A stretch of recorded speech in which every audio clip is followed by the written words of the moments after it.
JNU से चलकर HCU साथी रोहित के न्याय के लिए आए हैं और आज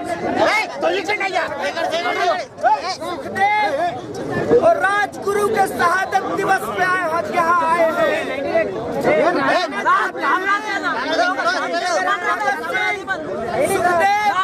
और राजगुरु को शहादत के दिन याद करना चाहते हैं तो हमको रोहित वेमुला के सपनों को सच करना पड़ेगा और इस देश के अंदर सामाजिक न्याय को लागू कराना पड़ेगा। ये बहुत अफसोसजनक है कि इस देश की सरकार स्टूडेंट की आवाज को नहीं सुन रही है और आज एक स्टूडेंट को कैंपस के अंदर नहीं जाने दिया जा रहा है। इसके लिए हम HCU प्रशासन और पुलिस की कड़े शब्दों में निंदा करते हैं और जो साथी इस हमले में घायल हुए हैं हम उनके साथ अपनी सॉलिडरिटी निभाते हैं और उनको कहना चाहते हैं कि ये लड़ाई इस देश के अंदर देश को बचाने की लड़ाई है, संविधान को बचाने की लड़ाई है। रोहित वेमुला को न्याय, जस्टिस रोहित एक्ट को लागू करवाने की लड़ाई इस देश के अंदर लोकतंत्र को बचाने की लड़ाई है, संविधान को बचाने की लड़ाई है। इसीलिए साथियों अगर पुलिस मुझे अलाउ नहीं कर रही, अगर HCU प्रशासन मुझे अंदर जाने से मना कर रहा है तो उनको मैं एक बात कहना चाहता हूँ कि लाठी चलाकर हमारे ऊपर डंडे मारकर हमको हॉस्पिटल पहुंचाकर आप हमारी आवाज को नहीं दबा सकते। हम रोहित के सपनों को सच करेंगे, बाबा साहब के सपनों को सच करेंगे और शहीद आजम भगत सिंह के सपनों का देश बनाएंगे। और अगर हमें अलाउ नहीं भी किया गया तब भी हम जस्टिस के लिए, रोहित वेमुला को न्याय दिलाने के लिए इस संघर्ष को जारी रखेंगे। इन शब्दों के साथ आप तमाम लोगों को शुक्रिया अदा करते हुए, इनकलाब बोलते हुए जय भीम कहना चाहता हूँ, जय भीम बोलना चाहता हूँ। तो जोर से बोल लो जय भीम, जय भीम। मैं भी बोलूँ जय भीम, जय भीम, जय भीम। साथी रोहित को न्याय दो, न्याय दो, न्याय दो। साथी रोहित को न्याय दो, न्याय दो, न्याय दो। रोहित एक्ट को लागू करो, लागू करो, लागू करो। सामाजिक न्याय जिंदाबाद, जिंदाबाद, जिंदाबाद। जातिवाद मुर्दाबाद, मुर्दाबाद, मुर्दाबाद। हमारा संविधान जिंदाबाद, जिंदाबाद, जिंदाबाद। हमारा लोकतंत्र जिंदाबाद, जिंदाबाद, जिंदाबाद। लोकतंत्र पे हमला नहीं सहेंगे, नहीं सहेंगे, नहीं सहेंगे। लोकतंत्र पे हमला नहीं सहेंगे, नहीं सहेंगे, नहीं सहेंगे। कितने रोहित मारोगे, कितने रोहित निकलेगा, कितने रोहित मारोगे, निकलेगा। साथी रोहित को न्याय दो, न्याय दो, न्याय दो। रोहित को लागू करो, लागू करो, लागू करो। तो आवाज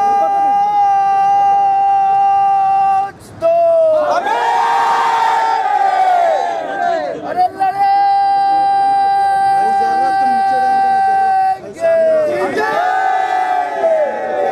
तो जाति तोड़ो, आजादी कोई देगा।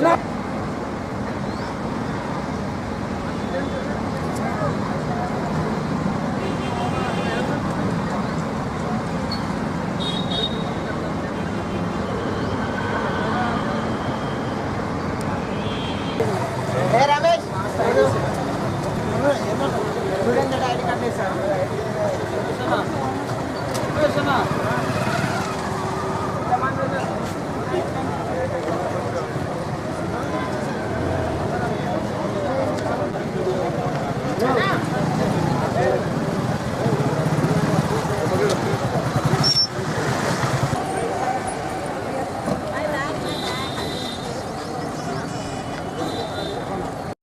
हिंसा की घटना निंदा करते हैं कि जो थे उन मांगों को क्रम है। मैं प्रोफेसर रिनाउंड दलित स्कॉलर प्रोफेसर तुलसीराम की डॉटर है वो, और जेएनयू के एक प्रोफेसर, हम 3 लोग, प्रोफेसर एसएन मालाकार, 3 लोग यहाँ हैदराबाद आए हैं। और हमारा कार्यक्रम यही है कि रोहित की माताजी से मिलें, क्योंकि रोहित की माताजी आज के समय में भगत सिंह की माँ जैसी हैं। वो उनसे हमारी बातचीत हुई है, वो रास्ते में हैं, वो पहुंच रही हैं। जॉइंट एक्शन कमेटी हैदराबाद की जो है उसके कॉल पे हम लोग यहाँ आए हैं, उनसे हमारी बातचीत हुई है। जैसा कि आप सब लोगों को मालूम है कि आज शहीद आजम भगत सिंह, सुखदेव और राजगुरु का शहादत दिवस है, तो हम लोग इस दिन को बलिदान दिवस के रूप में मनाते हैं और उनके सपनों को सच करने का संकल्प लेते हैं। और आज के ही दिन हैदराबाद आने का एक अपना महत्व है। महत्व ये है कि हैदराबाद सेंट्रल यूनिवर्सिटी में साथी रोहित ने अपना बलिदान दिया है इस देश के अंदर बाबा साहब भीमराव अंबेडकर के सपनों को सच करने के लिए। ये हम छात्रों, नौजवानों और इस देश के नागरिकों के ऊपर बहुत बड़ा सवाल है कि साथी रोहित ने कहा कि दलितों का पैदा होना एक हादसा है। यह एक बहुत बड़ा तमाचा है इस देश की व्यवस्था के ऊपर।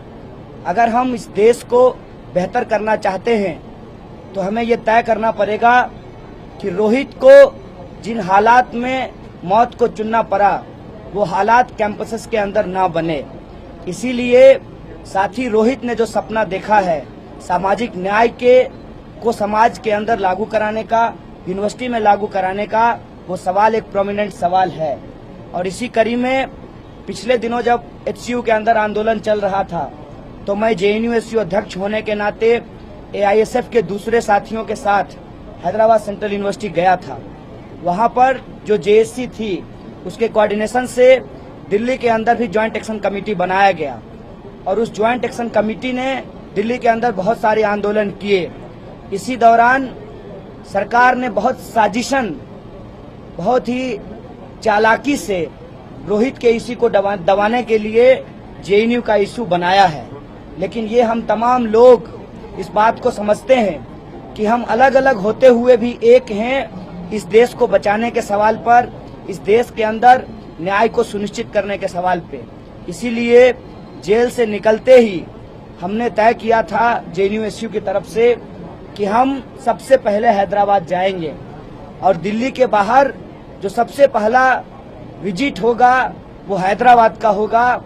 और कल ही जब हम यहाँ आने की तैयारी कर रहे थे तो पता चला कि हिंसा हुई है। किसी भी प्रकार की हिंसा का हम कड़े शब्दों में निंदा करते हैं और खास तौर से स्टूडेंट्स के ऊपर जो लाठीचार्ज किया गया है, जो पुलिस का रवैया है और जिस तरीके से विद्यार्थियों के बेसिक सवाल को आज डाइवर्ट किया जा रहा है। आज उनके सामने ये कहा जा रहा है कि विद्यार्थी लोग हिंसा करते हैं। हम कहना चाहते हैं कि विद्यार्थी पढ़ना चाहते हैं, उनका काम पढ़ाई करना है। यह सरकार की जिम्मेवारी है कि यूनिवर्सिटी के अंदर ये माहौल दे। लेकिन जिस तरीके से अप्पा राव जी, दत्तात्रेय जी और लोकल एमएलसी का व्यवहार रहा है, जिस तरीके से स्मृति ईरानी जी का व्यवहार रहा है इस पूरे मामले में, यह बहुत खतरनाक है। आज विश्वविद्यालय की ऑटोनॉमी, स्वायत्तता खतरे में है। अगर हम इस देश के अंदर लोकतंत्र को बचाना चाहते हैं तो हमें राजनीति से ऊपर उठकर विद्यार्थियों के सवाल को सीरियसली एड्रेस करना पड़ेगा। लेकिन ये बहुत दुखद है कि इस पूरे मामले में यूनिवर्सिटी कैंपस को बांटने की कोशिश की जा रही है। हमारा एक क्लियर कट डिमांड है कि जो भी इंस्टीट्यूट हैं उसके अंदर पढ़ाई लिखाई का माहौल देना ये सरकार की जिम्मेवारी है। और जो विद्यार्थी के सवाल हैं, चाहे वो वजीफा का सवाल हो, चाहे फैसिलिटीज का सवाल हो, उनके जो एजुकेशन से रिलेटेड दूसरे मुद्दे हैं, उनको लेकर हम सीरियसली सरकार से अपना मांग करते हैं कि इन मुद्दों को रिजॉल्व करे। और साथ ही रोहित ने जो रोशनी हम लोगों को दिखाई है उसको देखते हुए हमें ये तय करना पड़ेगा कि हमारा यूनिवर्सिटी में द्रोणाचार्य का सिस्टम खत्म हो, किसी एकलव्य को अपना अंगूठा ना देना पड़े, अपनी गर्दन ना देना पड़े, इसीलिए रोहित एक्ट को लागू कराया जाए। इस सवाल को लेकर ही ज्वाइंट एक्शन कमेटी के कॉल पे हम अपने साथी अंगिरा, जो कि प्रोमिनेंट दलित स्कॉलर प्रोफेसर तुलसीराम की बेटी हैं, और हमारे जेएनयू के एक प्रोफेसर एहसन मालाकार, और एएसएफ के राष्ट्रीय अध्यक्ष साथी वलीउल्लाह कादरी और दूसरे साथियों के साथ, एएसएफ के दूसरे राज्य के साथियों के साथ हम अभी हैदराबाद सेंट्रल यूनिवर्सिटी जाएंगे और वहां पर रोहित की मां, जो मेरी मां जैसी हैं, वो आ रही हैं।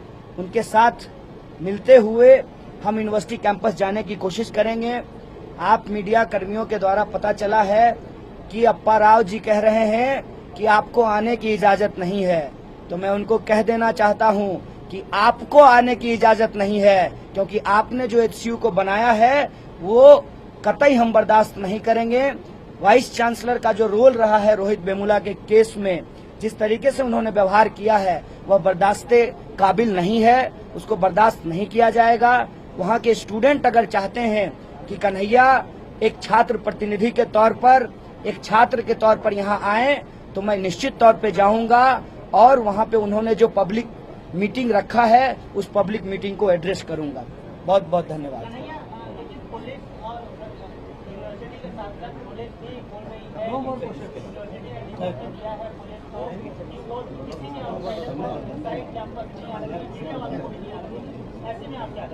देखिए, मेरे ख्याल से जब मैं ये बात कहता हूं कि आज विश्वविद्यालयों पे हमला दरअसल संविधान और लोकतंत्र पे हमला है, इस बात को समझिए।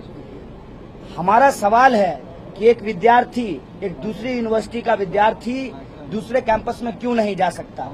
अगर वो किसी तरीके का कानूनी प्रावधान बता रहे हैं तो एक लॉ अबाइडिंग सिटीजन होने के नाते मैं किसी कानून को नहीं तोड़ूंगा, लेकिन मेरा मानना है कि कैंपस के अंदर किसी विद्यार्थी को जाने से मना करना अपने आप में बहुत शर्मनाक है।